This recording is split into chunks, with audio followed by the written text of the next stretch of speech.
warahmatullahi wabarakatuh. Bismillahirrahmanirrahim. Allah Ta'ala di Kitabil Karim berfirman Allah dalam kitabnya yang mulia, di Kitabil Aziz, di kitab yang perkasa. Bismillahirrahmanirrahim, dengan menyebut nama Allah yang Maha Pengasih dan Penyayang. Alhamdulillahi Rabbil Alamin. Sadaqallahul Azim. Alhamdulillah, segala puji itu lillahi bagi Allah Rabbul Alamin, Tuhan semesta alam. Baik Bapak-bapak dan ibu-ibu, adik-adik, saudara-saudara sekalian yang dimuliakan Allah SWT, mari kita lanjutkan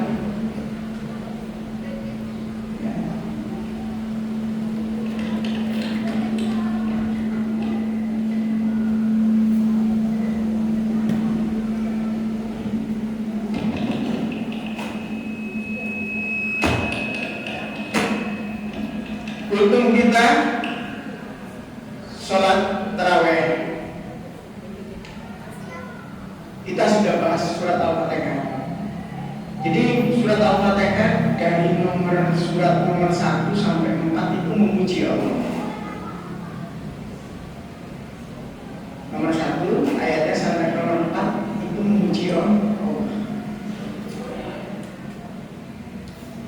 Nomor 5 itu berjanji sama Allah. Berjanji, bersumpah baiklah sama Allah. Nomor 6 sampai habis, nomor 7 itu kita minta petunjuk dan pertolongan Allah. Isinya Al-Quran itu seluruhnya, summarize-nya, ringkasannya, abstraknya itu di surat Al-Fatihah. Kita baca 17 kali, makanya kita harus ngerti seharusnya. Paling nggak ngerti. Saya masih punya 2, satu ini, satu terakhir. Kalau tidak jelas Bapak Ibu sekalian, saya detailkan dulu. Saya punya channel baik TikTok maupun YouTube channel. Di sana saya jelaskan detail. Membaca Al-Quran dengan intek abad 20 dan 21. Dalam 20 dosa dari di bulan ini sekarang dipelajari. Al-Quran itu ayat-ayatnya ribuan, suratnya 114, tersebar di 114 surat. Saling menguatkan, saling menjelaskan, saling menafsirkan. Detailnya, standar operasional, prosedur SOP-nya, jumlahnya, juknisnya, rincinya, itu hadis Rasul. Al-Quran memerintahkan wa'aqimus sholat, tegakkan sholat. Caranya seperti apa? Detailnya seperti apa? Lihat Rasul. Lihat Rasul. Jadi kalau ditabulasi Al-Quran dengan sains, dikelompok-kelompokkan itu, ayat-ayatnya bahas tentang surga, dikelompokkan, oh banyak. Neraka banyak, alam barzah banyak, alam akhirat tambah lagi, alam dunia lebih banyak lagi.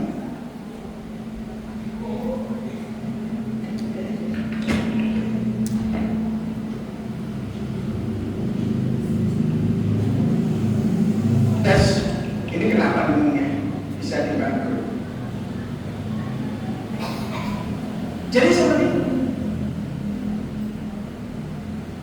Main hebat luar biasa, hebat luar biasa.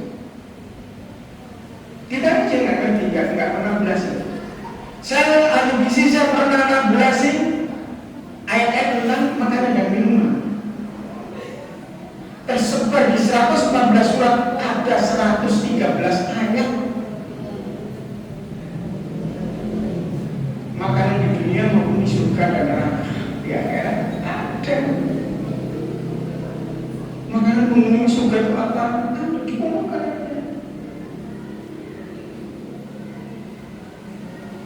Alhamdulillahirabbil alamin arrahmanir rahim sudah dibahas. Maliki yaumiddin, yang menguasai menjadi raja di hari kemudian. Roadmap ujung dari perjalanan hidup kita adalah di alam akhirat, bukan dunia. Al-Quran yang menjelaskan. Kalau ilmu pengetahuan manusia ya sampai dunia meninggal ya sudah selesai urusannya. Jasadnya langsung diurai dengan bakteri pengurai di tanah, atau dibakar jadi molekul dan atom itu langsung diurai molekulnya, akhirnya jadi atom diserap oleh akar tumbuhan, dimakan oleh kita jadi nutrisi. Al-Quran sudah menjelaskan 1400 tahun yang lalu. Kalau nggak percaya, nonton channel YouTube dan TikTok jangan ya. Di sana semua.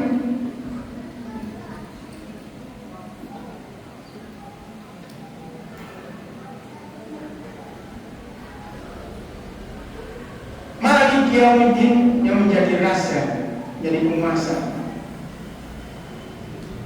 Di padang mahsyar itulah pintu masuknya alam akhirat kita. Allah buat sistem dari alam ruh, alam dunia yang kita jalani ini. Ujungnya alam dunia wafat, meninggal. Baru masuk alam barzah akhirat. Di akhirat sistemnya beda. Kalau baca alam kan tahu akhirat itu tidak disiakan juga di langit tujuh. Neraka nanti dinyalakan. Al-Quran yang menjelaskan. Lihat TikTok dan channel YouTube channel. Saya tunjukkan ayatnya. Mau tidak mau, suka tidak suka, menghindari atau tidak menghindari, kita harus mati masuk alam barzah. Harus wafat. Mau tidak mau, suka tidak suka, menghindari atau tidak, kita harus tua. Mana raja? Mana penguasa? Mana ilmuwan? Allah pakai. Bisa hidup apa di dunia? Tidak bisa.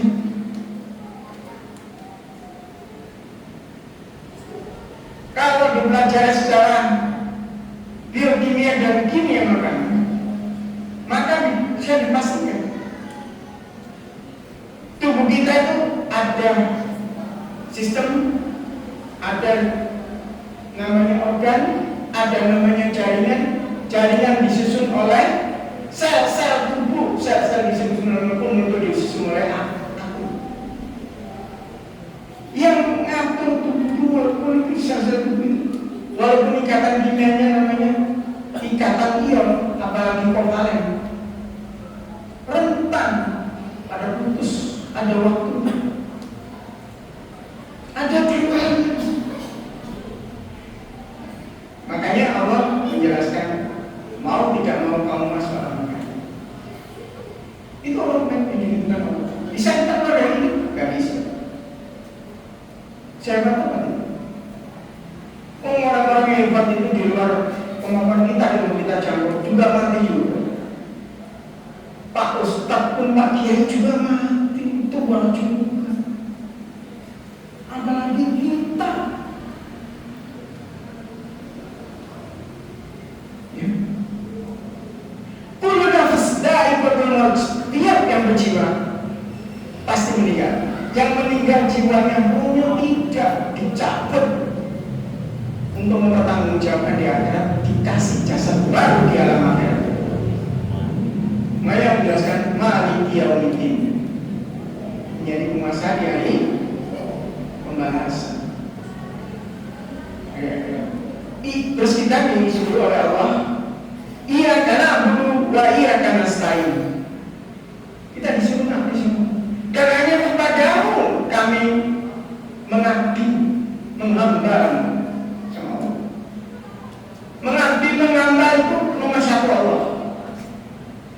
nomor sekian, termasuk orang tua di situ.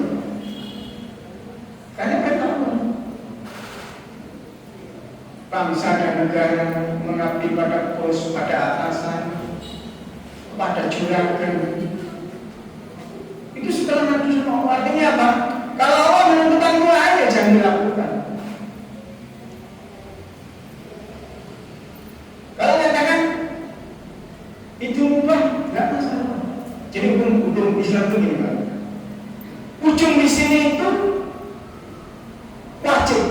Ujung paling ujung sini itu adalah haram. Di tengah-tengah yang mubah boleh-boleh saja. Antara mubah dan wajib itu namanya sunnah. Sunnah. Antara mubah sama haram itu namanya makruh. Perilaku apa saja yang masuk haram, perilaku apa saja yang masuk wajib. Yang boleh-boleh saja, musik itu boleh-boleh saja, olahraga boleh-boleh saja, menyanyi boleh-boleh saja, merokok berdebak, merokok langsung berdebak, oh makruh, oh boleh-boleh saja, mulut-mulut saya sendiri, duit saya sendiri, masih juga sama mereka. Saya tak menyenangkan orang lain, saya berzina menyenangkan orang lain. Duit saya sendiri, nah itu tidak ada paksaan. Tapi semua amal itu kita bisa nilai kok. Kita dikasih kecerdasan Allah, umat manusia bisa nilai mana yang baik, mana yang buruk, kita bisa mensortir. Apalagi Allah bisa men-scoring nanti di pada masyarakat, dinilai,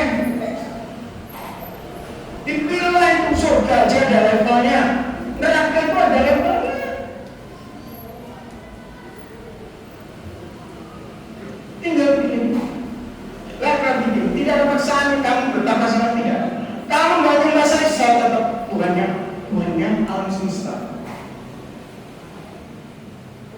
Saya yang menciptakan kamu, menciptakan alam semesta dan isinya. Sudah baik.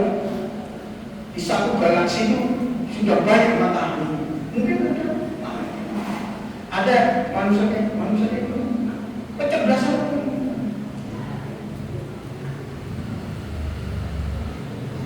Iya karena berdua, iya karena stain, iya karena stain dan minta pertolongan.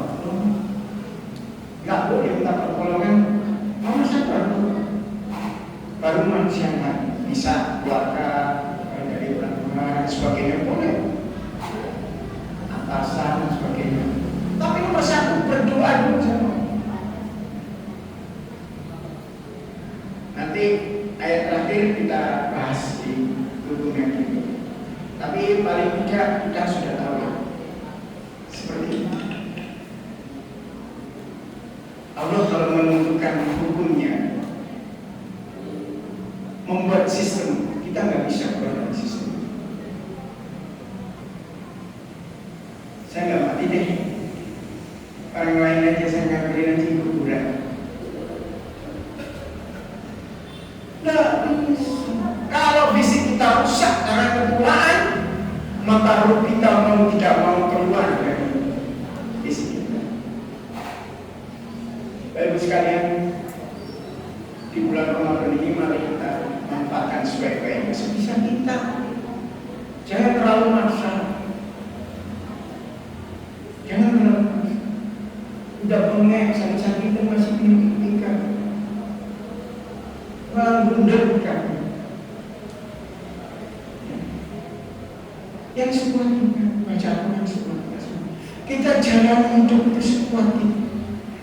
Yang penting kita berusaha untuk bertakwa sama Allah. Supaya kita mudah-mudahan